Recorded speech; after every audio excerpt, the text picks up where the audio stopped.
আসসালামু আলাইকুম। রোজা রেখে বেশি কথা বলবো না, একটাই কথা বলবো। পৃথিবীতে যত কিছু আছে সব থেকে নামাজ আমাদের জন্য উত্তম। আমাদের জান্নাতে নিয়ে যেতে পারে একমাত্র মা বাপের দোয়া। আমাদেরকে সঠিক জায়গাতে পৌঁছাতে পারে আমাদের ভিতরে শিক্ষা থাকলে। তাই আমরা সঠিক শিক্ষা গ্রহণ করব এবং মা বাপের পাশে থাকব এবং নামাজটা পড়ব। আমরা যাই করি না কেন পৃথিবীতে সব আমাদের ধ্বংস করবে।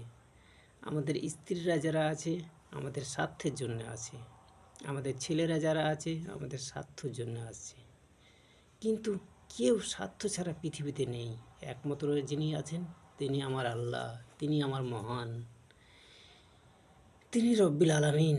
তিনি একমাত্র আমাদের সঙ্গে আছে, দুঃখে সুখে নয়নে স্বপ্নে সব কিছুর মালিক সেই। তাই তাকে আমরা স্মরণ সবসময় করতে থাকবো। আস্তাগফিরুল্লাহ, সুবহানাল্লাহ, আলহামদুলিল্লাহ। যে কোনোভাবে আমরা নেকি সঞ্চয় করব। নেকির জন্য আমাদের একটু সময়ের জন্য কাঁদতে হবে। তাই আমরা সময়গুলো বুঝতে পারছি না, নষ্ট করে দিচ্ছি।